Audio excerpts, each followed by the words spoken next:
Trump ने भारत पर tariff लगाने का ऐलान कर दिया, पेनल्टी लगाने की धमकी दे डाली और यहां तक कि दुनिया के सबसे तेजी से बढ़ती हमारी इकोनॉमी को डेड इकोनॉमी का दर्जा दे डाला। लेकिन जवाब में भारत ने बेहद सधा हुआ बयान दिया और दो टुक शब्दों में कह दिया कि हम अपने राष्ट्रीय हितों के साथ कोई समझौता नहीं करेंगे और इसकी रक्षा के लिए हर जरूरी कदम उठाएंगे। अब सबकी निगाहें इस बात पर टिकी हैं कि भारत का वो अगला कदम क्या होगा। क्या भारत कोई जवाबी कार्रवाई करेगा या फिर अमेरिका के साथ अब तक जिस रास्ते पर चलते हुए ट्रेड एग्रीमेंट की बातचीत करता रहा है उसी रास्ते पर भारत बना रहेगा या फिर भारत की रणनीति में कोई बदलाव आएगा। और इन सब के बीच एक और बड़ा सवाल, अमेरिका ने भारत से डील ना करके पाकिस्तान को अपनी गोद में बैठा लिया और रूस के नाम पर पेनल्टी की धमकी दे डाली। इसके क्या मायने निकाले जाएं? क्या अमेरिका ट्रेड डील के बहाने किसी बड़े स्ट्रेटेजिक लक्ष्य को हासिल करना चाहता है?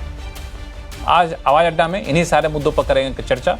नमस्कार, मैं हूं लक्ष्मण राय और चर्चा में शामिल होने वाले अपने विशेष मेहमानों से आपका परिचय कराऊं। इससे पहले आपको सुनवाते हैं कि भारत ने ट्रंप के टैरिफ के जवाब में क्या कहा और उससे पहले ट्रंप ने किस तरह का बयान दिया। 10% की बेसलाइन ड्यूटी 5 अप्रैल 2025 से लागू हो गई है। भारत पर एडिशनल ड्यूटी 10% के बेसलाइन टैरिफ सहित कुल 26% की घोषणा की गई थी। मूल रूप से full country specific additional tariff 9 अप्रैल 2025 से प्रभावी होने वाला था, लेकिन इसे शुरू में 10 अप्रैल 2025 को 90 दिनों के लिए स्थगित कर दिया गया और बाद में 1 अगस्त 2025 तक और बढ़ा दिया गया। एंटरप्रेन्योर्स, उद्यमी, निर्यातकों, सूक्ष्म, लघु और मध्यम उद्योगों और उद्योग जगत के सभी हितधारकों के कल्याण की रक्षा और संवर्धन को सर्वोच्च महत्व देती है। हम अपने राष्ट्रीय हितों को सुरक्षित करने और आगे बढ़ाने के लिए सभी आवश्यक कदम उठाएंगे। मात्र 1 दशक से भी कम समय में भारत फ्रैजाइल 5 अर्थव्यवस्थाओं में से निकलकर दुनिया की सबसे तेजी से बढ़ती प्रमुख अर्थव्यवस्था बन गया है। Well, we're negotiating right now, and it's also BRICS. You know, they have BRICS, which is basically a group of countries that are anti the United States, and India is a member of that, if you can believe it. It's an attack on the dollar, and we're not going to let anybody attack the dollar. So it's partially BRICS, and it's partially the trade situation. It's the deficit. We had a tremendous deficit. So, as you know, Prime Minister Modi is a friend of mine, but they don't do very much business in terms of business with us. They sell a lot to us, but we don't buy from them. You know why? Because the tariff is so high. They have one of the highest tariffs in the world.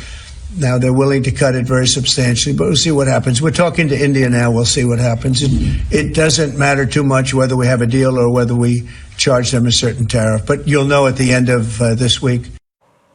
तो आपने सुन लिया Trump का बयान और इससे पहले भारत का जवाब।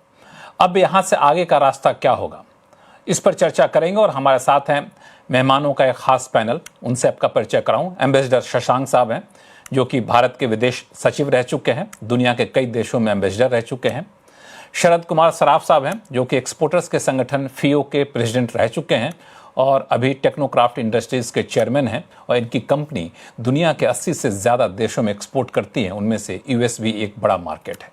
मिथिलेश्वर ठाकुर साहब हैं, जो कि गारमेंट एक्सपोर्ट करने वालों के संगठन अप्रैल एक्सपोर्ट प्रमोशन काउंसिल यानी AEPC के सेक्रेटरी जनरल हैं और खुद ये रिटायर्ड IAS ऑफिसर हैं और उद्योग मंत्रालय में एडिशनल DG रह चुके हैं और कई देशों के साथ ट्रेड नेगोशिएशन और फ्री ट्रेड एग्रीमेंट की बातचीत में शामिल रह चुके हैं। और अजय श्रीवास्तव जी हैं, जो अब किसी परिचय के मोहताज नहीं है, वैसे ये ग्लोबल ट्रेड रिसर्च इनिशिएटिव के फाउंडर हैं और आज की तारीख में पॉलिसी मेकर्स, खासतौर से फॉरेन ट्रेड में इनकी रिसर्च रिपोर्ट को बड़ी गंभीरता से लेते हैं। और कुछ ही देर में हमारे साथ जुड़ेंगे AK भट्टाचार्य साहब, जो कि एडिटोरियल डायरेक्टर हैं बिजनेस स्टैंडर्ड के, और जाने माने बिजनेस जर्नलिस्ट हैं। तो आप सही मेहमानों का बहुत बहुत स्वागत हमारे शो में। शशांक साहब, मैं शुरुआत आपसे करूंगा कि ट्रंप के जिस तरह के ट्वीट आए, जिन शब्दों के इस्तेमाल के साथ ट्रंप ने भारत को संबोधित किया, उसके बाद भारत का जो जवाब आया, सधा हुआ जवाब, आपको लगता है कि ये सबसे कह सकते हैं कि बेस्ट जवाब कहा जाए? इससे ज़्यादा ट्रंप की भाषा में ट्रंप को जवाब देने की ज़रूरत नहीं थी? मैं समझता हूं कि नेगोशिएशन अभी जारी हैं, ख़त्म नहीं करे गए हैं, तो इसलिए टैरिफ्स का अनाउंस करना थोड़ा सा प्रीमेच्योर माना जाएगा। लेकिन क्योंकि जैसे अमेरिका के कुछ डिप्लोमेट्स ने बोला भी है कि ये उनका तरीका है इस तरह से नेगोशिएशन करना, कि प्रेशर डालना, फिर नेगोशिएशन करना, फिर प्रेशर डालना और देखना कि किस लेवल पर जाकर फेवरेबल एग्रीमेंट हो सकता है। अब उसमें भारत के समझ में तो मेरे ख्याल से वन वे होना तो थोड़ा मुश्किल है, क्योंकि भारत की जो आम जनता है उसका भारत सरकार पर इतना असर तो है, मैं मानता हूँ कम से कम, कि भारत सरकार उनके हितों को बिल्कुल पूरे तरीके से छोड़ेंगी नहीं, उनका पूरा ध्यान रखना होगा और उसके बेसिस पर ही काम करना होगा। लेकिन दूसरी तरफ मैं यह भी कहता हूँ कि भारत को जो है अपने जिन एरियाज में टेक्नोलॉजी इंप्रूव कर सकते हैं, बढ़ा सकते हैं, जिस केस में थोड़ा सा वो जो नेगोशिएशन में अगर उनसे कुछ मदद चाहिए, अमेरिकन कुछ डिमांड कर रहे हैं, तो वो किया जा सकता है। लेकिन जैसे खास करके बात करते रहे हम लोग एग्रीकल्चर की और डेयरी की, तो उसमें थोड़ी दिक्कतें ज़्यादा हैं। मेरे ख्याल से उसको अभी ना टच किया जाए तो बेहतर है। मिस्टर शशांक, आप विदेश सचिव भी रह चुके हैं, कई देशों में एम्बेसडर भी रहे हुए हैं। जो तौर तरीका है दबाव बनाने का, एक तरीका ये होता है कि चलिए आप टैरिफ बहुत ज़्यादा हाई लगा दीजिए ताकि सामने वाला थोड़ा सा पहले से कंप्रोमाइज्ड होकर के नेगोशिएशन टेबल पे आपके साथ बैठेगा, यहाँ तक तो बात ठीक रहती है। लेकिन जब आप ये कहते हैं कि आपकी इकॉनमी डेड इकॉनमी है, रशिया के साथ साथ लेके डूबेगी, एक नौबत आएगा जब आप पाकिस्तान से तेल खरीदेंगे, तो ये सब शब्द जो है ये क्या दर्शाता है कि बहुत ज़्यादा फ्रस्ट्रेटेड हो चुके हैं भारत जितना टफ नेगोशिएशन करता है उसको देखते हुए? नहीं, हमारे ख्याल से उनके जो एडवाइजर्स हैं वो शायद कह रहे हैं कि भारत इस तरीके से दबाव में आ सकता है। लेकिन मेरे ख्याल से हमको जो है ट्रेड के मसलों पर ट्रेड की बात करनी चाहिए। जो बाकी मसले हैं, चाहे वो ब्रिक्स की मेंबरशिप का है, रशिया के साथ में ऑयल सिक्योरिटी का है और इंफ्रास्ट्रक्चर कनेक्टिविटी वगैरह उनके साथ में है, वो बात और है। और डी डॉलराइजेशन में तो हमेशा से ही भारत ने ये ध्यान रखा है कि नेशनल करेंसी का जितना यूज़ हो सकता है वो अच्छा है। बाकी रशिया के ऊपर तो सैंक्शंस अमेरिका ने लगाई है कि वो डॉलर इस्तेमाल नहीं कर सकता है। और चीन को तो बहुत समय से सब अमेरिका भी और यूके भी और बाकी वेस्ट के देश भी कहते रहे कि भाई आप अपनी करेंसी को इंटरनेशनल करेंसी बनाइए, मोर प्रेडिक्टेबल बनाइए, ताकि आप करेंसी मैनिपुलेटर नहीं कहे जाएंगे। तो मैं समझ में नहीं आता है कि किस तरीके से एकदम से वो बात बदल गई है। तो भारत के ऊपर जिस तरह से ये इस तरह का सब सारे एक साथ मिला लिए गए, स्ट्रेटेजिक मसले भी, आर्मामेंट्स भी और ऑयल सिक्योरिटी भी, तो मेरे ख्याल से बहुत वाइड कैनवस कर दिया उन्होंने। इसको खाली ट्रेड के मसले पर देखा जाए तो उसमें ये बात है कि हमारे जो एक्सपोर्टर्स हैं या मैन्युफैक्चरर्स हैं वो डिसाइड कर सकते हैं कि भाई किस फील्ड में उनको नुकसान ज़्यादा हो रहा है और किस तरीके से वो अपने बदल सकते हैं, किस तरह से टेक्नोलॉजी ट्रांसफ़र या पार्टनरशिप विद अमेरिकन कंपनीज, ताकि उनको जो है या अमेरिका में इन्वेस्टमेंट करना है तो वो करें उस तरीके से। तो मेरे ख्याल से आपको जो है ट्रेड को ट्रेड के तरीके से ही देखा जाना चाहिए। ट्रेड को ट्रेड के तरीके से ही देखा जाना चाहिए। हमारे साथ शरद कुमार सराफ साहब हैं। शरद जी, अब तो ड्यूटी आ गई, भले ही ये कह सकते हैं डील नहीं होने की सूरत में आई है, पेनल्टी का आना बाकी है, तो अब एक्सपोर्टर किस तरीके से इस चीज़ को देख रहे हैं? भारत ने तो कहा है कि हम आप लोगों से फीडबैक लेंगे और जो ज़रूरी कदम होगा उठाएंगे। आप लोग सरकार की तरफ से किसी कदम की उम्मीद में हैं या फिर अब लोग आप लोग अपना रास्ता खुद तलाश रहे हैं? देखिए, दो तीन बातें हैं। पहली बात तो आप जो बोल रहे हो कि ड्यूटी आ गई, तो ड्यूटी आई नहीं है एक्चुअली। ये तो वर्क इन प्रोसेस है, अभी तो फाइनल ड्यूटी आनी बाकी है। वो उन्होंने कहा है कि भाई उनकी तरफ से कोई डेलीगेशन आएगा, डिस्कस करेगा, फिर ड्यूटी तय होगी। तो ये तो वर्क इन प्रोसेस है, तो ड्यूटी का अभी कोई अनुमान नहीं है, कोई आइडिया नहीं है। ऐसे ही इन्होंने जापान को, वियतनाम को, कई देशों को लेटर दे दिया था कि आपके ऊपर ये ड्यूटी लगी है, और फिर उस ड्यूटी में उन्होंने नेगोशिएट करके उस ड्यूटी को कम किया। तो ये इससे मालूम पड़ता है साफ कि वो अपने को दबाने की और नेगोशिएट करने की एक स्ट्रेटेजी कर रहे हैं, एक चाल चल रहे हैं, और उसमें चाल में अपने को फंसने की बिल्कुल ज़रूरत नहीं है। दूसरी बात, हमने जो अभी यूके के साथ FTA किया है वो एक बहुत अच्छा उदाहरण है। हमारी गवर्नमेंट ने कहीं पर भी अपने देश के हित का कोई भी कॉम्प्रोमाइज़ नहीं किया है, कहीं पर भी हमने एक रत्ती भर भी कॉम्प्रोमाइज़ नहीं किया है। और अगर अपने उसको देखते हैं तो मुझे लगता है कि हमारी सरकार US के साथ भी मक्कम रहेगी। तीसरी बात यह है कि अपने ड्यूटी बोलते हैं 25%, तो 25% ड्यूटी एब्सोल्यूट टर्म में मायने नहीं रखता है, मायने वो रखता है कि कंपैरेटिव ड्यूटी क्या है।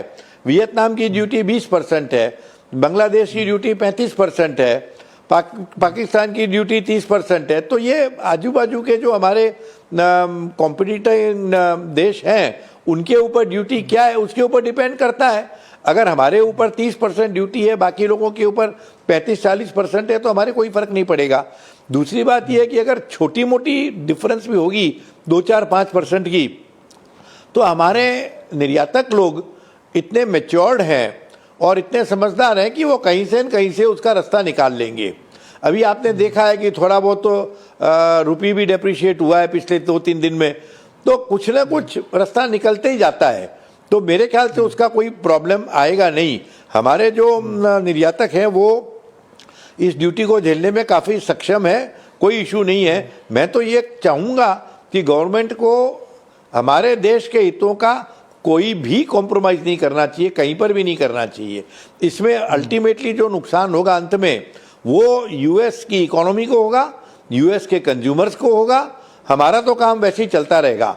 अब देखिए आप, हमारी ये FTA हुई है UK के साथ में, तो हमारा UK से ट्रेड जो है वो कम से कम भी 30-35% तो मिनिमम बढ़ेगा। कई लोग तो अनुमान लगा रहे हैं 50% बढ़ेगा। तो अगर थोड़ा बहुत अमेरिका में कम भी होता है तो हमारे ओवरऑल कोई फर्क पड़ने वाला नहीं है। दूसरी बात कि अपने ज़्यादा अमेरिका में सर्विसेज का एक्सपोर्ट है, सर्विसेज के ऊपर कोई टैरिफ नहीं है, उसमें कोई फर्क पड़ेगा नहीं। तो ये बहुत मामूली सी बात है। उनको मैं ये अंत में यही कहना चाहता हूँ, हमें क्या चाहिए, व्यापारी आदमी को क्या चाहिए?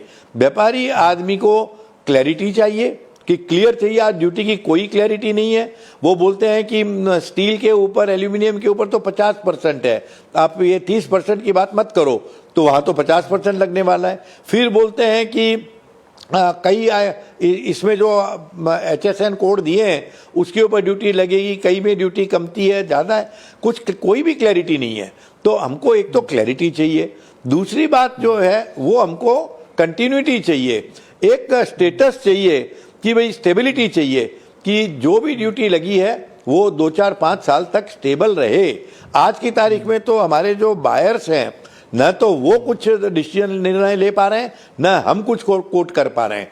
हम लिख के भेजते हैं कि भाई ड्यूटी उस टाइम पे जो लगेगी वो आपको देनी पड़ेगी, वो बोलते हैं। तो शरद जी अभी आप लोग क्या कर रहे हैं? अभी लोग जो US के जो बायर हैं उनके साथ कोई कॉन्ट्रैक्ट अभी नहीं कर रहे हैं, वेट एंड वॉच की सिचुएशन में है, या फिर कॉन्ट्रैक्ट ले रहे हैं, सप्लाई जा रही है? अभी मेजॉरिटी तो वेट एंड वॉच की सिचुएशन है, पर्टिकुलरली टेक्सटाइल में, गारमेंट में। वहां पर मार्केट बहुत ज़्यादा संजीदा होता है, बहुत ज़्यादा सेंसिटिव होता है, तो उसमें बहुत मुश्किल है। अभी वही कॉन्ट्रैक्ट आ रहे हैं जिनकी उनको बहुत आवश्यकता है, जिनकी बिना वो उनके सब वेयरहाउस खाली हो चुके हैं, और वही कॉन्ट्रैक्ट अब आ रहे हैं। और या जहाँ पर कुछ क्लैरिटी है कोई चीज़ की, जैसे स्टील के ऊपर ड्यूटी 50% है, तो चलो वो मालूम है 50% है, हम वो हिसाब से कोट करते हैं, कोई प्रॉब्लम नहीं है। तो मैं फिर से एक बात दोहराऊंगा कि स्टेबिलिटी चाहिए और क्लैरिटी चाहिए, ये दो चीज दे दीजिए, फिर आपको जो लगाना है वो लगा दीजिए। स्टेबिलिटी चाहिए और क्लैरिटी चाहिए। मिथिलेश्वर ठाकुर साहब, जो यूएस के मार्केट है वहां पे खास तौर से गारमेंट को भेजना और बाकी जो आपके कॉम्पिटिटर कंट्री वहां पे होते हैं, तो उनके मुकाबले अभी के सिचुएशन में देखें इस 25% ड्यूटी लगने के हालत में आप लोग कितने कॉम्पिटिटिव रह जाएंगे यूएस के मार्केट में? नमस्कार। जब रेसिप्रोकल टैरिफ अनाउंस हुआ उस समय लगा कि भारत को कॉम्पिटिटिव एडवांटेज है हमारे मेजर कॉम्पिटिंग कंट्री से, बांग्लादेश और वियतनाम से, क्योंकि हमारे ऊपर रेसिप्रोकल टैरिफ 26% था, बांग्लादेश पे 37% था, वियतनाम पे 46% था, श्रीलंका पे 44% था एंड चाइना पे ऑफ कोर्स 145% था। बट हमें पता था कि ये चीज जो है बड़ी फ्लूइड सिचुएशन है और कभी भी टैरिफ चेंज होकर कहीं भी सेटल हो सकता है। सो अल्टीमेटली हम लोगों ने ये आकलन किया था कि अगर हमारा टैरिफ, क्योंकि हमारा जो कॉस्ट डिसएडवांटेज है कॉटन गारमेंट्स में बांग्लादेश और वियतनाम से वो ऑलमोस्ट 3 to 4% है और सिंथेटिक गारमेंट्स में, एमएफएफ गारमेंट्स में अराउंड 11 to 13% है। तो हम लोगों ने ये कैलकुलेट किया था कि यूएस मार्केट में हम बांग्लादेश और वियतनाम दोनों से कॉम्पिटिटिव हो जाएंगे अगर हमारा टैरिफ सेटल होता है अराउंड 15% पे। और दूसरी बात ये भी थी कि 26% पे भी हम कॉम्पिटिटिव हैं, कॉस्ट कॉम्पिटिटिव बांग्लादेश के खिलाफ कॉटन गारमेंट्स में। तो लग रहा था कि, बट सबसे बड़ा सरप्राइज एलिमेंट जो आया है, it's like bolt from the blue, वो है पेनल्टी प्रोविजन। और पेनल्टी अनस्पेसिफाइड, अनक्वांटिफाइड है। सो अभी ऑर्डर्स होल्ड पे थे और अब चूंकि पेनल्टी का क्वांटम स्पेसिफाइड नहीं है, तो मुझे लगता है कि ये एक बड़े लिम्बो वाले सिचुएशन में चला गया है। और मुझे लगता है जब तक 6th राउंड ऑफ टॉक्स नहीं होगा बीटीए का, या उसके पीछे अगर गवर्नमेंट कोई सलाह मशविरा करके एक एमिकेबल सॉल्यूशन पर नहीं रीच करती है, तो एक स्टैंड स्टिल का सिचुएशन पैदा हो गया है। तो पेनल्टी के छोड़ दें तो 26% का जो टैरिफ है वो कॉम्पिटिटिव है कि नहीं है? उस टैरिफ पे भेजना संभव है कि नहीं? फायदे का सौदा है कि नहीं? एवरेज टैरिफ जो यूएस में है वो 16.5% था। ऑफ कोर्स ये वेरिएशन बहुत ज्यादा है, 32% है। जैसे कि कुछ आइटम, मेजर आइटम 9% है, एमएमएफ में 24% है। अगर आप 10% भी मान लें, 10% प्लस 25%, 35% तो ऐसे ही हो गया। उसके बाद वो जो पेनल्टी है वो अनक्वांटिफाइड, वर्केबल नहीं है। 25% पे ये बात थी कि आप जो टैरिफ को सारे स्टेक होल्डर्स मिलकर एब्जॉर्ब कर सकते हैं, कि कुछ एक्सपोर्टर एब्जॉर्ब कर ले, कुछ बायर एब्जॉर्ब कर ले, अल्टीमेट कंज्यूमर एब्जॉर्ब कर ले, कुछ फैब्रिक सप्लायर एब्जॉर्ब कर ले। बट वो जो द एलिमेंट ऑफ अनसर्टेनिटी जो है इस पेनल्टी के चलते, मुझे लग रहा है कि it's like pushing every trade into the zone of uncertainty. क्या पता नहीं क्या होगा, बट मुझे उम्मीद है कि सरकार कुछ ना कुछ रास्ता अवश्य निकालेगी और रास्ता अवश्य निकालेगी। अजय श्रीवास्तव सर, ये रास्ता क्या हो सकता है? तो अभी हम बहुत ज्यादा इसमें विचार करने की स्थिति में नहीं है। मैं इसको केवल ये देखता हूं कि मिस्टर ट्रंप ने थोड़ा प्रेशर डालने के लिए एक प्रेशर डाला है, केवल हमको बहुत अधिक नहीं पढ़ना चाहिए उसमें। उन्होंने पहले से ही कहा था जिन लोगों के साथ डील नहीं हुई उनको 1 अगस्त में वो टैरिफ लगाएंगे। इंडिया के ऊपर 26% लगना था, 25 लगा है। पेनल्टी ऑफ कोर्स हमको पता नहीं है। तो ये सब कुछ बहुत ही एंटिसिपेटेड था। हमको लग रहा है कि काफी शॉकिंग है, लेकिन ये सब एंटिसिपेटेड था पेनल्टी पार्ट को छोड़कर। तो मैं तो देखता हूं उनकी टीम अगस्त के 2nd वीक में शायद यहाँ आ रही है, नेगोशिएशंस कंटिन्यू हो रहे हैं, केवल डिले हुए हैं। और मेरा एक सोच ये है कि देखिए, अगर वो उनको मालूम है कि हमारे रेड लाइन्स एग्रीकल्चर और डेयरी में है, और उनको मालूम है कि भारत सरकार चाह के भी बहुत सारा कुछ एग्रीकल्चर डेयरी में दे नहीं सकती है, वो लोग इंटेलिजेंट लोग, उनको पता है। तो अगर मान लीजिए वो हमसे डील कर लेते हैं, लास्ट मंथ डील मान लीजिए कर लेते हैं हमसे एग्रीकल्चर और डेयरी छोड़कर, तो क्या होता? आपको लगता है उनको यूरोप अपना एग्रीकल्चर देता, जापान अपना राइस खोलता? कभी भी नहीं। तो हो सकता है इंडिया से डील इसलिए डिले हो रहा हो कि बाकी लोगों से हम आराम से एग्रीकल्चर ले सकें।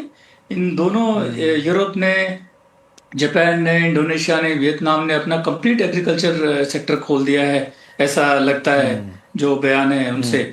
और मुझे नहीं मालूम ये बात कितनी सच है, लेकिन मैं ये सोचता हूँ स्ट्रेटेजिकली अमेरिका ऐसा अगर प्लान करता है कि इंडिया से जितना डिले करेंगे उतना हम और लोगों से प्राइस एक्सट्रैक्ट कर लेंगे। अगर इंडिया से डील हो जाता है तो बाकी लोग भी कहेंगे कि हम एग्रीकल्चर नहीं देंगे, बहुत सेंसिटिव है। हो सकता है स्ट्रेटजी को, हो सकता है नहीं भी हो, मेरे दिमाग की उपज हो ऐसी, लेकिन मुझे लगता है स्ट्रेटजिक गेम बड़े लेवल पे ऐसे खेले जाते हैं। किसी को पता नहीं है। अब आपने बिल्कुल अलग पर्सपेक्टिव दिया कि इंडिया से डील डिले करना दरअसल इंडिया पे दबाव बनाने से ज़्यादा है कि दूसरे देशों से जितना ज़्यादा हम बेनिफिट ले सकें वो एक कोशिश है। A.K. भट्टाचार्य साहब हमारे साथ जुड़ चुके हैं। भट्टाचार्य साहब नमस्कार। हम लोग चर्चा कर रहे थे स्ट्रेट डील को लेकर कि भारत के पास जो ये टैरिफ लगा है उससे क्या मायने निकाले जाएं। अभी आपने सुना अजय श्रीवास्तव जी का कहना है कि दरअसल US की ये सोची समझी रणनीति हो सकती है कि भारत के साथ ना करो, लेकिन कम से कम जहां भारत नहीं रास्ता खोल रहा है दूसरे देश से उस रास्ते में घुस जाओ। देखिए, मैं श्रीवास्तव साहब से मैं पूरी तरह से सहमत हूं इस मामले में कि हमें यह समझना होगा कि ट्रंप साहब एक ट्रांजैक्शनल प्रेसिडेंट हैं जिन्होंने हर चीज में अपनी ट्रांजैक्शन और नेगोशिएशन करने की जो टैक्टिक्स जो हैं उसका उन्होंने एक नया प्रदर्शन है ये, जिसमें कि वो किस तरह से ये नेगोशिएटिंग टैक्टिक आप समझ सकते हैं कि उन्होंने ये 25% और पेनल्टी लगाने का वो डर लगा दिया। तो मैं समझता हूं कि ये इसलिए लगाया है क्योंकि वो चाहते हैं या वो दूसरे जो देशों से जो बात कर रहे हैं उसमें उनका कोई स्थिति कोई कमजोर ना हो जाए, और हमारे साथ भी जो उनकी नेगोशिएटिंग जो पावर जो है वो जरा कम ना हो जाए। ये जो पेनल्टी लगाई है अनस्पेसिफाइड पेनल्टी, ये मैं यही समझता हूं कि ये नेगोशिएटिंग टैक्टिक और 25% लगाने का ये कि जिससे कि हम जरा प्रेशर में आ जाएगा।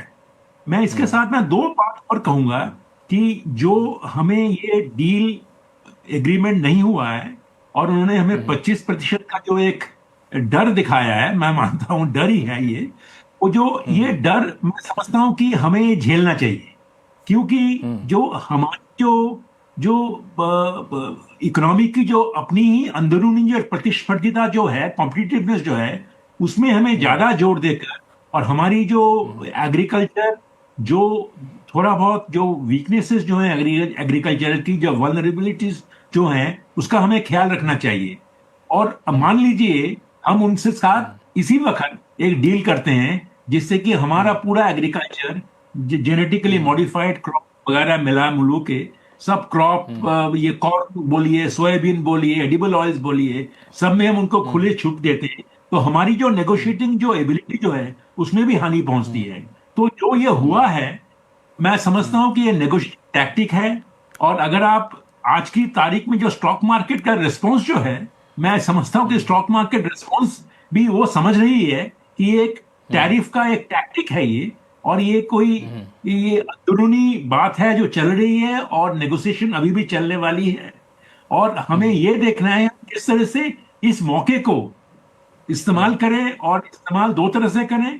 किस तरह से हम यूरोपियन यूनियन से जल्द यूके जैसे जो ट्रेड एग्रीमेंट जो हमने किया है वैसे ट्रेड एग्रीमेंट कर सकें। अगर और कोई south east Asian countries ASEAN से हमारी जो बात चल रही है, रिव्यू होने वाली है 2 हफ्तों के अंदर, उस रिन्यू को हमें रूट्स ऑफ ओरिजिन को फिर तरह से हम रीडिफाइन करें अपने फायदे के लिए। तो मैं समझता हूं कि ये एक मौका है और ये कोई सेटबैक इतनी बड़ी नहीं है। और ये ट्रंप साहब का ये नेगोशिएटिंग टैक्टिक है, और मैं समझता हूं इतनी बड़ी नहीं, हाँ इतनी बड़ी सेटबैक नहीं है, मैं समझ सेटबैक नहीं है। अजय श्रीवास्तव जी, मैं वापस आप ही के पास आऊंगा, चूंकि इन्होंने एक इंपॉर्टेंट पर्सपेक्टिव भी रखा कि सेटबैक नहीं है। इंडिया अभी डील कर लेता तो इंडिया को बहुत फायदा नहीं होता, इंडिया को लॉन्ग टर्म में नुकसान होता। मैं मान के चलूं कि अगर इंडिया उस प्रेशर में आकर डील कर भी लेता तो आपको क्या लगता है डील वैसा ही होता जैसा EU के साथ हुआ है, जैसा UK के साथ हुआ है, जैसा बाकी देशों के साथ हुआ है? उससे तो अच्छा है कि हम डील ना करें, भले कुछ दिन के लिए 25% ड्यूटी लग जाए। तो मैं पूरी तरह सहमत हूं लक्ष्मण जी आपकी बात से। अगर आप देखें कि इन लोगों ने डील क्या किया है, यूरोपियन यूनियन ने, जापान ने, इंडोनेशिया ने डील क्या किया है। पहली बात तो ये समझ में आ रही है कि इन लोगों ने A लेवल कंसेशन एग्री किए हैं और ट्रंप ने अनाउंस कर दिए A+++। और तो जापान की कैबिनेट सेक्रेटेरिएट को एक नोट इशू करना पड़ गया कि नहीं, उन्होंने ये सब एग्री नहीं किया था। उन्होंने डिस्प्यूट किया कि $550 बिलियन में 90% प्रॉफिट जो है अमेरिका को नहीं मिलेगा। वो कह रहे हैं जितना जो इन्वेस्ट करेगा उतना परसेंटेज प्रॉफिट मिलेगा। उन्होंने कहा कि टैरिफ जो है अमेरिका कह रहा है कि 15% ओवर एंड अबव MFN है। नहीं, ये MFN इंक्लूड होगा। देखिए, ऐसे वियतनाम कह रहा है कि उन्होंने 11% पर माना था और इन्होंने 20% अनाउंस कर दिया, तो वियतनाम भी कह रहा है ये कोई डील वील नहीं है, ये जो है फ्रेमवर्क एग्रीमेंट है। यूरोप भी कह रहा है कि ये डील नहीं है, फ्रेमवर्क एग्रीमेंट है। इसका मतलब क्या है? इसका मतलब ये है कि ये सब पूरा निगोशिएट होगा, टेक्स्ट सारा डिस्कस होगा, एक एक टैरिफ लाइन पर डिस्कशन होगा, उसके बाद में 6 महीने साल भर में जब पूरा होगा तब डील फाइनल होगा, उस समय इंप्लीमेंट होगा। तब तक के लिए केवल ट्रुथ सोशल और ट्विटर इन सब की बातें रह जाएंगी। हाँ, इन सब कंट्रीज को एक फायदा हो गया, इनके ऊपर जो पूरा टैरिफ लगना था उसकी बजाय इनके ऊपर कम टैरिफ लगेगा। लेकिन इसका तो ये भी एक पक्ष है ना अजय सर कि कम टैरिफ लगेगा, लेकिन वो टैरिफ कम लगेगा जो ये देश अपने प्रोडक्ट यूएस भेजेंगे तब। लेकिन इन देशों के साथ जो डील हुई है उसमें यूएस के प्रोडक्ट जब इन देशों के पास जाएंगे तो जीरो ड्यूटी है ऑलमोस्ट सारे प्रोडक्ट पे, और ऊपर से कमिटमेंट अलग कर रखा है इन लोगों ने। आपकी बात बिल्कुल ठीक है। इसमें प्रॉब्लम यह है कि जिन लोगों के साथ डील हो गया उनको यूएस चिट्ठी नहीं इशू कर रहा है, तो इनके आज जो प्रोडक्ट जाएंगे उन पे क्या टैरिफ लगेगा। आपकी बात बिल्कुल ठीक है, मैंने इनफैक्ट सोचा नहीं था इस बात पर। इन पे फुल ड्यूटी लगेगी, हाफ लगेगी, तो यूएस ने इनको चिट्ठी तो इशू नहीं की है, तो बात बिल्कुल ठीक है। ये बात मैं मिस कर गया था कि फुल लगेगा हाफ लगेगा, ये अभी भी देखने वाली बात है इनके ऊपर क्या लगेगा। इनके ऊपर अगर कम वाला लगता है तो ये बेनिफिट में है, लेकिन आपकी बात ज्यादा लॉजिकल मुझे लग रही है मेरी बात की बनिस्बत कि इनके ऊपर भी शायद पूरा ही टैरिफ लगे। तो मैं ये कहूंगा कि हमारा जो नो डील है वो इनके डील से बहुत ज्यादा वर्स नहीं है, हम लोग बराबर ही हैं। इन्होंने इतना सेक्रीफाइस कर दिया, पूरा इंडस्ट्री खोल दी, पूरा एग्रीकल्चर सेक्टर खोल दिया, बोला $750 बिलियन इन्वेस्ट करेंगे EU, जापान $550 बिलियन इन्वेस्ट करेगा, और उनसे कमिटमेंट लिए $700 बिलियन का एनर्जी खरीदेंगे। यूरोप ने कहा है, जापान ने भी कहा ऐसे खरीदेंगे, ये वियतनाम, इंडोनेशिया सब ने कमिटमेंट लिया खरीदने के लिए। तो इनका जो डील है इतनी बड़ी सेक्रीफाइस के बाद में हमारे नो डील से बेहतर मुझे कभी दिखता ही नहीं है। तो मुझे ये सोचना पड़ेगा कि डील के बाद में हमें फायदा होगा या हम वर्स ऑफ हो जाएंगे।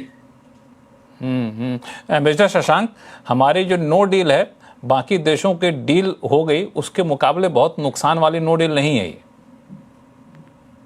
नहीं, क्योंकि जैसे सब लोग कह रहे हैं कि वो फ्रेमवर्क एग्रीमेंट्स हैं अधिकतर, और ट्रम्प साहब तो क्लियर है कि क्या वो करने वाले हैं, उनको सब ड्यूटी फ्री एंट्री मिल जाएगी अमेरिकन प्रोडक्ट्स को।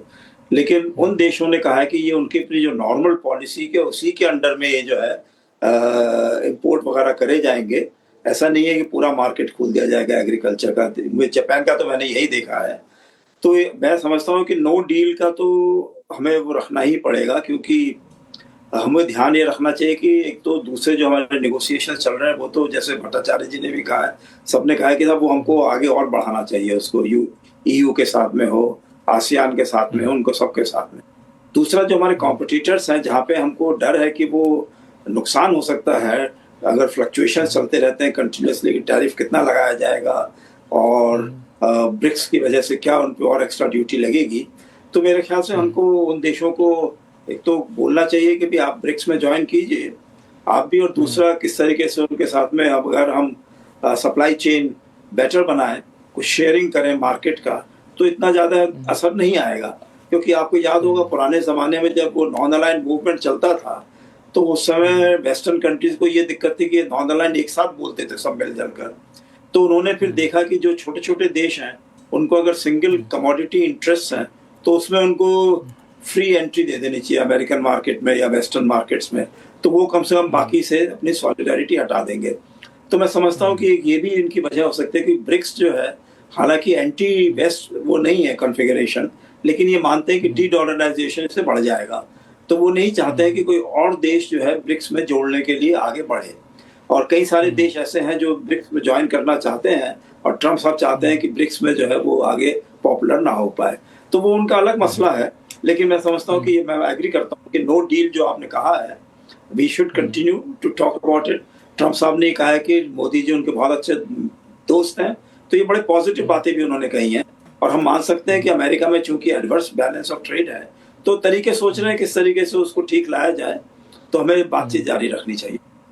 शरद कुमार सराफ साहब, हमें ये बातचीत जारी रखनी चाहिए, लेकिन चूंकि बातचीत जारी रखा जाए, डील हो भी जाए, डील की घोषणा हो भी जाए, तो टैरिफ वही रहेगा, उसकी गारंटी कोई नहीं दे सकता है। जब तक कि ट्रंप साहब हैं तब तक इस बात की गारंटी नहीं रहेगी। कभी ब्रिक्स के बहाने, जिसका जिक्र अभी एम्बेसडर शशांक कर रहे थे, पेनल्टी लगाने की धमकी बनी रहेगी, कभी रशिया के सहारे बनी रहेगी, अभी हमने देखा है कनाडा को उन्होंने धमकी दे डाली। तो जब तक ट्रंप हैं तब तक ये उथल पुथल बना रहेगा। तो यहाँ पे क्या ये माना जाए कि हम लोग दूसरे देशों के साथ जो ट्रेड एग्रीमेंट कर रहे हैं, तो अब एक्सपोर्ट कम्युनिटी के लिए बेहतर ये हुआ कि अपने मार्केट को डाइवर्सिफाई करिए, यूएस के पर निर्भरता थोड़ी सी कम करते चलिए। बिल्कुल सही कहा आपने। अभी देखिए, जहाँ तक डिफेंस का सवाल है तो हम बिल्कुल अमेरिका के ऊपर निर्भर नहीं हैं। हमने रफाल प्लेन्स फ्रांस से लिए, फाइटर्स हम रशिया से ले रहे हैं डिफेंस, हम इजराइल से ले रहे हैं डिफेंस इक्विपमेंट, और भी कई देशों से बातचीत चालू है, यूके से भी चालू है। तो हमारी निर्भरता अमेरिका से कम होती जा रही है। हम वहाँ से कोई ऑयल नहीं ले रहे हैं, कोई एनर्जी नहीं ले रहे हैं। अच्छा, ये दूसरी बात ये है कि हमने जो यूके के साथ में डील किया है वो एक टेम्पलेट बन गया है, बिना कुछ ज़्यादा कॉम्प्रोमाइज़ किए बिना अच्छे से अच्छी डील हो गई। हम ये अनुमान करते हैं कि हमारी टेक्सटाइल का निर्यात जो है वो 50% बढ़ जाएगा, तो बाकी चीज़ों का भी, इंजीनियरिंग गुड्स का बढ़ेगा। तो टोटल जो निर्यात है यूके में वो कम से कम भी 50% अपना बढ़ना चाहिए। ये जब लागू हो जाएगा पूरा FTA, वहाँ का पार्लियामेंट और अपना पार्लियामेंट दोनों रेटिफाई कर दे तो वो लागू हो जाएगा। कोई संशय नहीं है, वहाँ पर पूरी क्लैरिटी है, पूरी स्टेबिलिटी है। वो उस टाइप का माहौल चाहिए। अगर अपने EU से करते हैं तो वही होगा जैसे UK से हुआ है। जो भी होगा पूरी स्टेबिलिटी के साथ, क्लैरिटी के साथ होगा। यहाँ पर जब तक ट्रम्प साहब हैं, आप ठीक बता रहे हैं, कोई चीज़ का भरोसा नहीं है। ये तो क्या है कि सुबह उठते हैं तो उनके दिमाग में कुछ आता है तो फरमान जारी कर देते हैं, रात को सोते सोते कुछ और इनके दिमाग में आता है, कुछ और बोल देते हैं। तो इनका कोई भरोसा नहीं है। ये क्या कर रहे हैं, एक डिसरप्टिव इकोनॉमी की तरफ जा रहे हैं, इकोनॉमी को ये डिसरप्ट कर रहे हैं। इनफैक्ट ये और भी अपनी कई इंस्टीट्यूशन जो अमेरिका की है, जो जची हुई जमी हुई है, उनको भी डिस्टर्ब कर रहे हैं। जैसे कि हार्वर्ड यूनिवर्सिटी है, उनके पीछे लगे हुए हैं, और बहुत सी ऐसी हेल्थ केयर है, बहुत चीज़ों को, ये स्टेटस को भी नहीं बिलीव करते। ट्रम्प साहब जो हैं वो स्टेटस को में बिलीव नहीं करते। अगर आप कोई भी डील कर लो, कुछ भी कर लो, he does not believe in status quo. वो 2-4-5 महीने के बाद उनके दिमाग में कुछ ना कुछ आएगा ही आएगा। तो जैसे कि अभी हमारे दूसरे मित्रों ने कहा कि ट्रम्प साहब जो हैं वो एक ट्रांजैक्शनल प्रेसिडेंट है, तो I completely agree with that. इनको दिन भर ट्रांजैक्शन ही दिखता है, उनको दिन भर यही दिखता है कि मैं कैसे, इतना तो हो गया, अब मैं कैसे और इसमें आगे करूं, और वो आगे करने की कोशिश में वो डिसरप्शन होता है, और उससे हमारा व्यापार जो है वो बहुत प्रभावित होता है। तो मैं यही चाहूँगा फिर से कि भाई क्लैरिटी और स्टेबिलिटी, दो चीज मिल जाए तो बहुत है। वो ट्रम्प के होते हुए क्लैरिटी और स्टेबिलिटी मिल जाए तो बहुत है। हाँ, तो इसके ठाकुर साहब डील करने कोई मतलब नहीं है। हाँ, मिथिलेश्वर ठाकुर साहब, क्लैरिटी और स्टेबिलिटी दो चीज मिल जाए तो बेहतर होगी, लेकिन अभी इनसे डील करने का कोई मतलब नहीं बनता, जिस तरीके का उथल पुथल ही करते रहते हैं। आप लोग कैसे इस चीज को डील करेंगे? नहीं, मैं अपने मित्रों से सहमत हूँ एक हद तक। ये टफ पोस्चरिंग है, ये हार्ड बार्गेनिंग है, और क्योंकि जो उन्होंने रीजन साइट किए हैं हमारे पेनल्टी लगाने का, बाकी चीज आप देखिए कि रशियन ऑयल के बारे में बताया गया है। यूरोपियन कंट्रीज जो है, चाहे स्पेन हो, बेल्जियम हो, फ्रांस हो, even Germany for that matter, ये ट्रांसशिपमेंट होकर के गैस लेते हैं रसा से, और फिर धमकी आती है नाटो हेडक्वार्टर चीफ से कि 400% की टैरिफ लग जाएगी अब। तो डुप्लिसिटी है, डबल स्टैंडर्ड की बात चल रही है। आप देखिए कि आर्म्स के जहाँ तक सवाल है, इंडिया का क्रिटिकल डिपेंडेंस था रसा पर एक पॉइंट ऑफ टाइम, बट बाद में धीरे धीरे 2014 तक 72% जो है डिफेंस रिक्वायरमेंट्स जो थी वो रसा से मीट होती थी, 15 से 20 तक वो घट करके 55% हो गई और अब उसके बाद तो 36% है। बट ओवरनाइट आप हर कुछ चेंज नहीं कर सकते। तो इन चीज़ों को जो बोलते हैं कि इंडिया टैरिफ किंग है, वो भी एक गलत एलिगेशन है। तो इस तरह की सारी चीज़ों को तो हमें लगता है कि हम लोग बहुत होपफुल हैं कि जो 6th राउंड जो होने वाला है BTA नेगोशिएशन में या उसके पहले ही कोई न कोई वे आउट निकल जाएगा और ये एक मेयर बार्गेनिंग पॉइंट है जिस पर आई थिंक वो इज हार्पिंग ऑन दैट। और मैं कॉन्ग्रेचुलेट करना चाहूँगा हमारे नेगोशिएटर्स का, उन्होंने टैरिफ रेड लाइन क्रॉस नहीं होने दिया है। They have national interest supreme मान करके उसको प्रोटेक्ट करने की कोशिश की है। अजय श्रीवास्तव जी, 4 राउंड की बातचीत फिजिकल मीटिंग हो चुकी थी, फिर वर्चुअल मीटिंग हुई, जैसा कि उद्योग मंत्री पीयूष गोयल ने आज संसद में कहा। बातचीत चल रही थी, एक फ्रेमवर्क के तहत टर्म्स ऑफ रेफरेंस जो है वो तय हो चुका था, साझा किया जा चुका था। इस बीच ये टैरिफ का ऐलान करना और ट्रंप का ये रुख अख्तियार करना, आपको क्या लगता है जिस फ्रेमवर्क के तहत, जिन शर्तों के तहत बायलैटरल ट्रेड एग्रीमेंट की बातचीत चल रही थी, उन्हीं शर्तों उसी फ्रेमवर्क में बने रहेंगे या फिर यहाँ से कुछ बदलाव की गुंजाइश या बदलाव की संभावना आपको दिख रही है? अजय श्रीवास्तव सर। नहीं कोई ओके। तो मैं कल के ट्वीट को, कल के ट्रुथ सोशल के जो उनका आउटबर्स्ट है उसको बिल्कुल महत्व नहीं देता हूँ। वो केवल एक प्रेशर बनाने के लिए कह रहे हैं। दोनों देश नेगोशिएशन कर रहे हैं, नेगोशिएशन के मिडवे में हैं और वो प्रेशर करके अधिक एक्सट्रैक्ट करने के लिए हमको ये सब कर रहे हैं। वो ऐसा करते रहे हैं पहले भी, डोमेस्टिक पॉलिसीज में भी ऐसा करते हैं। तो इससे अधिक हम कुछ इस बारे में नहीं सोचते हैं। रही बात कि पुराना फ्रेमवर्क फॉलो करेंगे, नहीं, वो हर दिन नया फ्रेमवर्क ला सकते हैं, हर दिन नई चीज जोड़ सकते हैं, हर दिन नई डिमांड्स ला सकते हैं। कल को कहेंगे टैरिफ, आज कहेंगे नॉन टैरिफ, फिर कहेंगे हमारा स्टारलिंक दे दो, परसों कहेंगे अमेजोन को ही दे दो। वो नई नई चीजें जोड़ते जाएंगे, रोज जोड़ते जाएंगे। उसके लिए हम कुछ नहीं कर सकते। हम देखेंगे कि हमारा जो हम कर सकते हैं आराम से बैलेंस डील के हिसाब से वो हम करेंगे, बाकी बोलेंगे हम नहीं कर सकते हैं। हमें टेंशन लेने की बिल्कुल भी जरूरत नहीं है। इनके साथ जो नेगोशिएट करना है, नॉर्मल जब हम नेगोशिएट करते हैं तो नेगोशिएशन शुरू होने के पहले एक पेपर में लिखा जाता है कि हम ये हमारा एस्पिरेशन है। फॉर एग्जांपल इंडिया यूरोप में हम कहेंगे कि 90% चीज़ों में हम टैरिफ एलिमिनेट करेंगे। यूएस में ऐसे कोई रूल्स नहीं चलते हैं। वो आज कुछ एग्री करेंगे, कल कुछ और बोल सकते हैं और हमको उस समय रिस्पॉन्ड करने के लिए तैयार रहना पड़ेगा। उसके लिए तरीका यही है कि हम अपनी रेड लाइंस डिसाइड कर लें, उसके अंदर हम उनको बहुत फ्लेक्सिबल रहेंगे और रेड लाइंस के अंदर हमारा नो कंप्रोमाइज। रेड लाइन के अंदर हमें कोई कंप्रोमाइज़ करने की ज़रूरत नहीं है।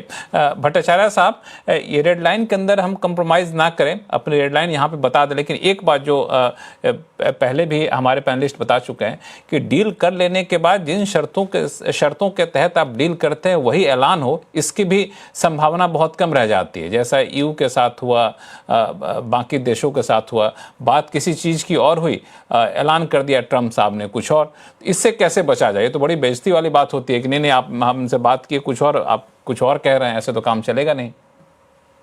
देखिए, आपने बहुत एक अच्छा सवाल उठाया है। मैं समझता हूं कि इसमें एक पब्लिक अवेयरनेस कैंपेन की बहुत जरूरत है। अच्छा। जब हम नेगोशिएशन कर रहे हैं यूएस के साथ, तब हमें ये देखना होगा कि हम एक ऐसे राष्ट्रपति के लोगों के साथ हम नेगोशिएट कर रहे हैं, वो नॉट ओनली वो ट्रांजैक्शनल है, वो काफी चीज ऐसा कर रहे हैं जो एक नेगोशिएशन नहीं होता है। जैसे एक तरफ आप देख रहे हैं कि वो चाह रहे हैं कि 0% एक्सेस चाहिए इंडियन मार्केट में, जैसे उन्होंने मांगा EU से, या 5% और व्हाटएवर लिटिल, और उनकी अपनी मार्केट में वो 10% से नीचे नहीं करेंगे। तो ये जो अनइक्वल जो टेंडेंसी जो है, वो मैं समझता हूं इसको काफी पब्लिक अवेयरनेस कैंपेन होनी चाहिए। जैसे लेटेस्ट डेटा क्या कहता है कि जो 1934 से लेकर अब अमेरिका का सबसे ज्यादा इफेक्टिव टैरिफ रेट है वो 18% है, जो मैं समझता हूं कि इंडिया का भी शायद नहीं होगा।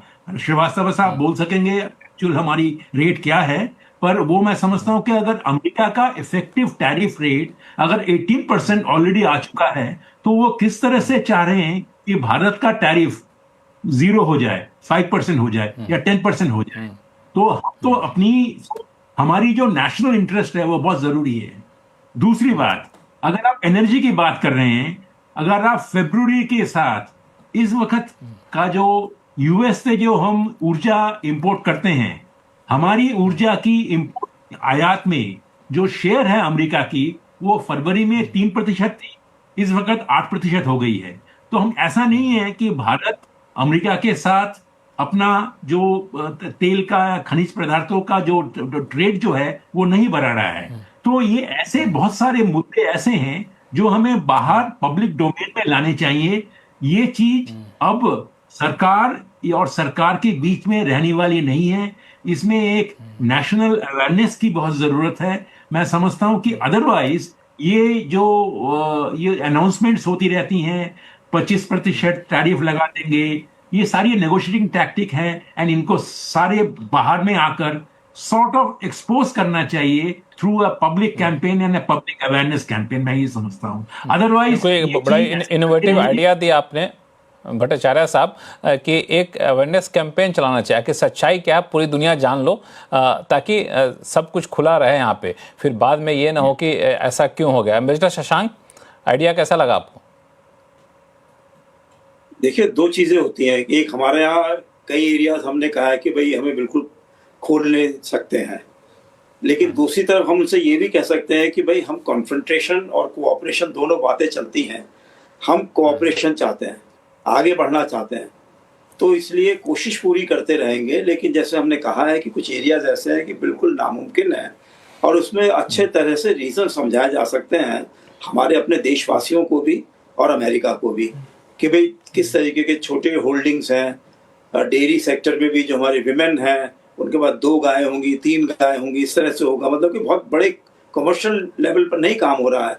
और फिर सबसे बड़ी बात ये हो जाती है कि हमारे यहाँ फूड सिक्योरिटी की और ह्यूमन वैल्यूज़ की बात रहती है, जो कि हमें बहुत ध्यान में रखनी पड़ती है, क्योंकि इतने लार्ज पॉपुलेशन सेक्टर उसमें इन्वॉल्व है, चाहे उसका जीडीपी कंट्रीब्यूशन कम हो। दूसरी तरफ वहाँ पर सारा सारा कमर्शलाइज है। वो चाहते हैं कि पूरा हमारा व्यापार भी कमर्शलाइज एक बार हो जाए, तो फिर उसको आसानी से कंट्रोल किया जा सकता है। तो वो अपने तरीके से देख रहे हैं, तो हमें समझाना आवश्यक है। लेकिन मैं कहूँगा कि हर समय हमें ये भी कहना बहुत ज़रूरी है कि हम कोऑपरेशन पे चलना चाहते हैं। हमने बहुत अच्छे फ़ायदे उठाए हैं, अमेरिका ने भी और हमने भी। हमारे कई सारे लोग जो वहाँ जाके काम कर रहे हैं, बहुत अच्छा काम कर रहे हैं। हमारे बच्चे वहाँ बहुत अच्छा पढ़ कर आए हैं, हम सब उसको वैल्यू करते हैं। तो इस तरह की बातें जो अच्छी अच्छी हैं, उनको भी कहते रहना चाहिए। और मेरे ख्याल से ट्रंप साहब कोशिश कर रहे हैं कि किसी तरीके से जो उनका एडवर्स ट्रेड बैलेंस है वो खत्म हो जाए। दूसरा, जिस तरीके से डॉलर की वैल्यू गिरती जा रही है, उसको कैसे रोका जाए, क्योंकि वो दिक्कत ये है कि उन्होंने पेट्रो डॉलर संभाल लिया था। अब पेट्रो डॉलर का मतलब ये था कि साहब वो सब देश जो है डॉलर में ही अपने सब कमोडिटीज बेचते थे, तो उसमें जो उनको बहुत फायदा होता था। लेकिन अब वो नहीं हो पा रहा है। तो मेरे ख्याल से उनकी अपनी दिक्कतें हैं, उनको कोशिश कर रहे हैं। उनकी अपनी तो दिक्कतें उसमें हैं, भारत का रोल तो बहुत कम है। हाँ, उनकी अपनी दिक्कतें हैं, भारत का रोल काफ़ी कम है, लेकिन इस चीज़ को समझाना चाहिए। एक दो बातें और हुई इस पूरे घटनाक्रम में पिछले 48 घंटे में, कि एक तो पाकिस्तान के साथ डील कर लिया और भारत के साथ डील नहीं किया। दूसरा, रशिया के नाम पे पेनल्टी की धमकी दी जा रही है।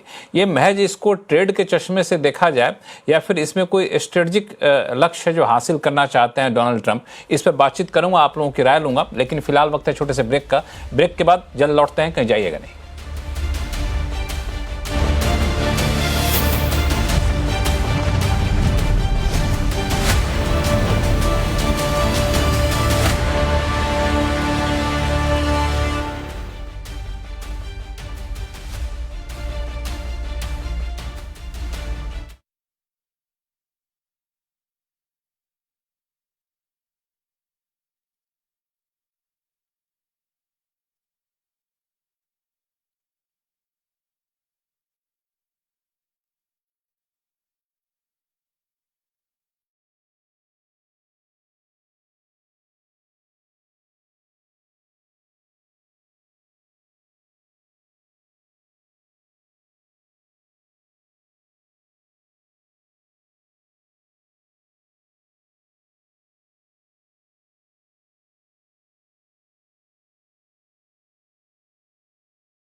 ब्रेक के बाद एक बार फिर से आपका स्वागत है। हम लोग चर्चा कर रहे हैं कि ट्रंप के टैरिफ के बाद भारत की रणनीति यहाँ पर क्या होनी चाहिए। शरद कुमार सराफ साहब, मैं आपके पास सबसे पहले आना चाहूँगा कि सारे भारत के जो कॉम्पिटिटर हैं यूएस के मार्केट में, कमोबेश सभी के साथ एक डील की घोषणा यूएस ने कर दिया है।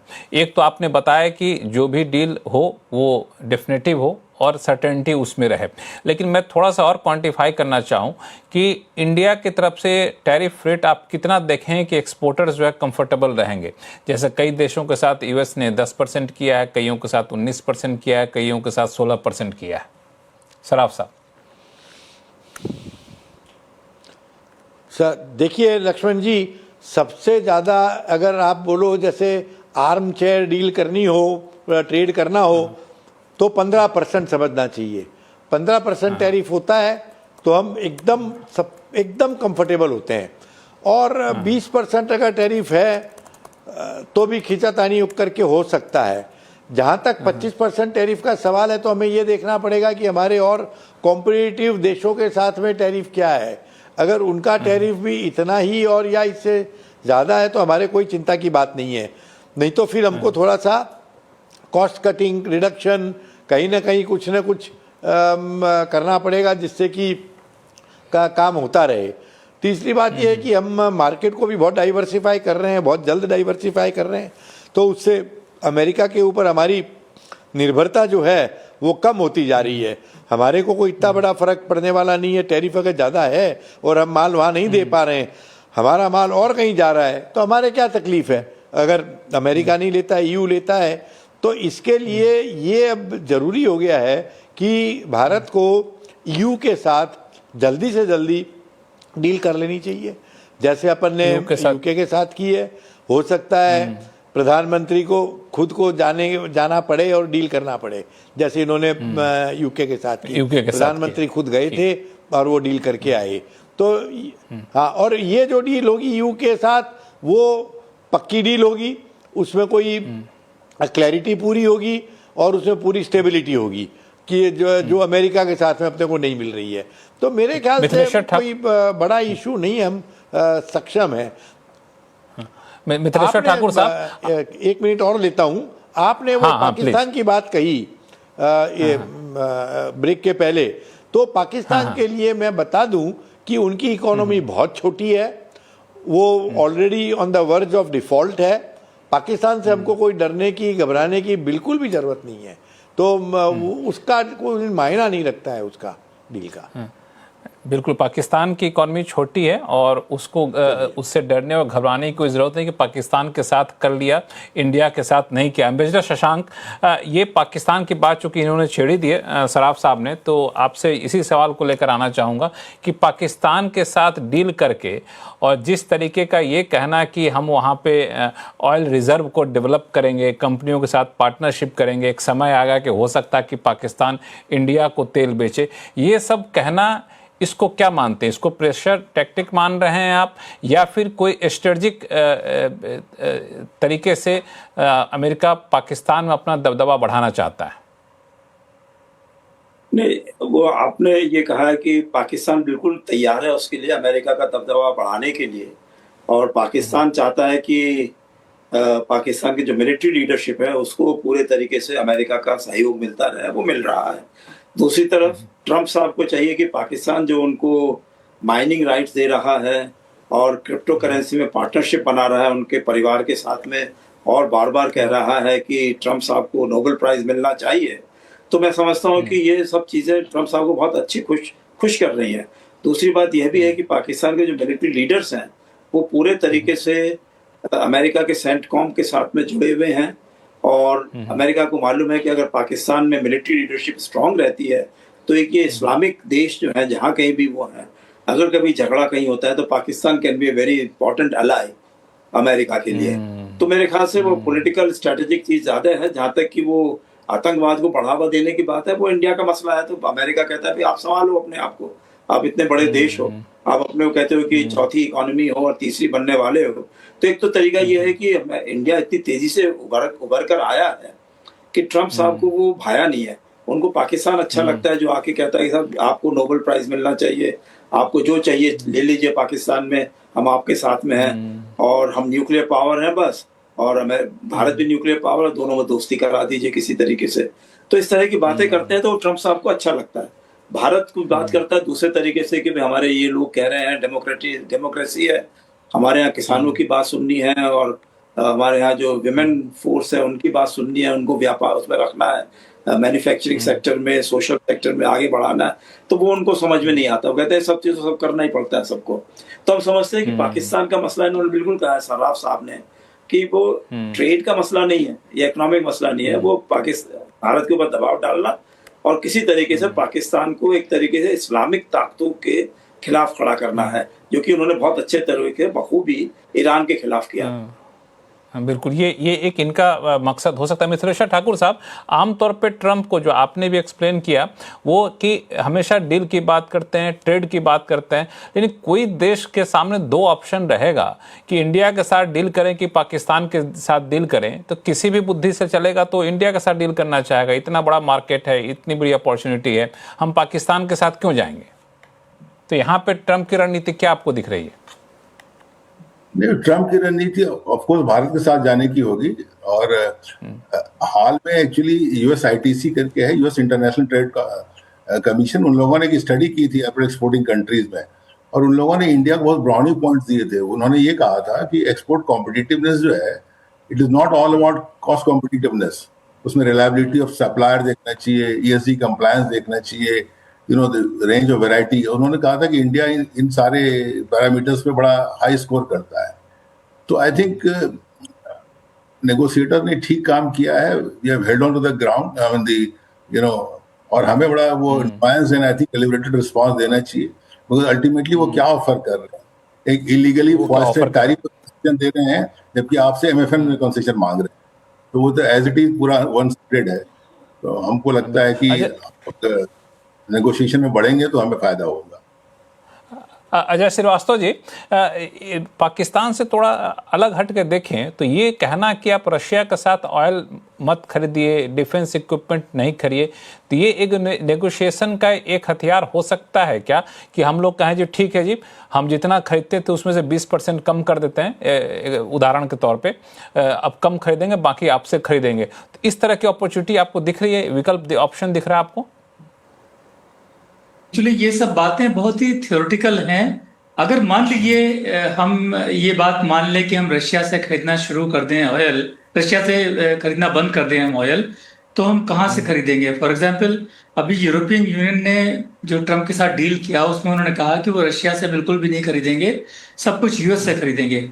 अब जितने लोगों के साथ यूएस ने कमिटमेंट ले लिया है अपना ऑयल गैस बेचने के लिए, उससे उनका जो प्रोडक्शन है वो 1/3 है, और एक स्टडी आई है उसके हिसाब से उनको प्रोडक्शन उठाने में 3 या 4 साल लगेंगे। तो काफी बातें थ्योरेटिकल हो रही हैं जिनका कोई भी लॉजिकल बेसिस नहीं है। रशिया से ऑयल खरीद के हम अपने बिलियंस ऑफ डॉलर्स बचाते हैं, जिससे हमारा इन्फ्लेशन कंट्रोल रहता है और हमें और भी काफी फायदे होते हैं चीप क्रूड मिलने से। तो अगर हम मान लिए हटाना भी चाहें रशिया को अपने ऑयल उससे, तब भी इतना आसान नहीं होगा, क्योंकि अमेरिका के पास ऑयल है नहीं, बाकी जगह ऑयल में देखना पड़ेगा कितना महंगा मिल रहा है। और जहां तक मिलिट्री की बात है, हाँ, यस प्लीज अपनी बात पूरी करिए अजय सर। मैं पाकिस्तान के लिए बोलना चाहूंगा, आपने सवाल और लोगों से पूछा। देखिए, पाकिस्तान से डील करने में ट्रंप को बहुत बड़ा फायदा है। आप इराक की याद कीजिए, उन्होंने बहुत सारे बहाने बनाकर इराक में इन्वेड करके सारा ऑयल वहां से ले गए। अब पाकिस्तान में इतना उन्होंने इन्वेस्टमेंट किया है, कैसे मिलेगा? पाकिस्तान में तो पैसा है नहीं। आप देखते रहिए 2-3 साल में क्या होता है उनके ऑयल का, पाकिस्तान का ऑयल का। यूएस सब ले जाएगा, यूएस सब ले जाएगा पाकिस्तान को ऑयल का। अजय भट्टाचार्य साहब, मैं थोड़ा सा इसको इस तरीके से समझना चाह रहा था आपसे कि पाकिस्तान को बीच में ले आना, रशिया को बीच में ले आना, क्या ट्रम्प साहब चाहते क्या है कि बाकी देश जिस तरीके से एक तरफा हमारे प्यार में आ गए हैं वैसे ही इंडिया भी आ जाए? वो ये कहे कि नहीं जी, हम बड़ा बीच का रास्ता अपनाएंगे, हम किसी के साथ नहीं जाएंगे, युद्ध होता है तो हम मध्यस्थता ने हम किसी के पक्ष में नहीं रहेंगे, कुछ वैसा वो चाहते हैं क्या ट्रम्प इंडिया से? नहीं, मैं ये समझता हूँ कि ये ट्रम्प साहब का ये अगर आप देखें पिछले 6 महीने में उनका एक ट्रेड के साथ जियोपॉलिटिक्स का एक संपर्क स्थापन करना एक ट्रेड दिख रहा है हमें कि वो ट्रेड को सिर्फ ट्रेड नहीं देखते, ट्रेड को वेपनाइज करते हैं जिस तरह से जियोपॉलिटिकल गेन्स वो हासिल कर सके। तो मैं जो दो चीज हुई है जियोपॉलिटिक्स में ट्रेड को इस्तेमाल करने से, उन्होंने कोशिश ये की है कि वो जो इंडिया पाकिस्तान जो डीहाइफनेट हो गया था, वो कोशिश कर रहे हैं किस तरह इंडिया पाकिस्तान को रीहाइफनेट कर सकें कि लोग एक साथ इंडिया पाकिस्तान का नाम लें। तो उसी तरह से उन्होंने जिस दिन उन्होंने इंडिया के साथ वाला 25% होगा, उसी दिन उन्होंने ऐलान किया कि पाकिस्तान के साथ मेरा ट्रेड एग्रीमेंट हो गया। तो ये एक उनका एक ट्रेड और जियोपॉलिटिक्स का जो एक उन्होंने समन्वय कहिए या एक समानता, वो जो कोशिश कर रहे हैं एक संपर्क स्थापित करना, वो में एक नया एक ट्रेंड दिख रहा है और हमें इससे जरा संभाल के चलना चाहिए। पहली बात तो ये है। और दूसरी बात जो ये है कि रशिया के साथ जो उनका जो हमारा जो बोला है कि उन्होंने कि उनसे आप बहुत चीज खरीद रहे हैं, तेल खरीद रहे हैं, जो सच तो ये है कि हम फरवरी से, जैसे मैंने पहले भी कहा, कि हमारा जो तेल का जो आयात होता है रशिया से कम हो गया है और अमेरिका से बढ़ गया है। और मैं ये समझता हूं ये ट्रंप साहब की ये उनकी ट्रेड और जियोपॉलिटिक्स को एक साथ करने का वो एक नतीजा भी है। तो और हमें इस मामले दरअसल अपने इस मामले में हमें बहुत सतर्क रहने की जरूरत है कि ये जियो पॉलिटिक्स और ट्रेड को दोनों को बेहतर तरीके से तालमेल बढ़ा के आगे बढ़ रहे हैं और हमें दोनों चीज़ों को ध्यान में रखना है, क्योंकि हमारे जियो पॉलिटिकल इंटरेस्ट अलग है, यूएस के अलग है और हमारे अपने हिसाब से चीज़ों को तय करना होगा। बहुत बहुत धन्यवाद आप सही मेहमानों का हमारे साथ जुड़ने के लिए, अपना समय निकालने के लिए।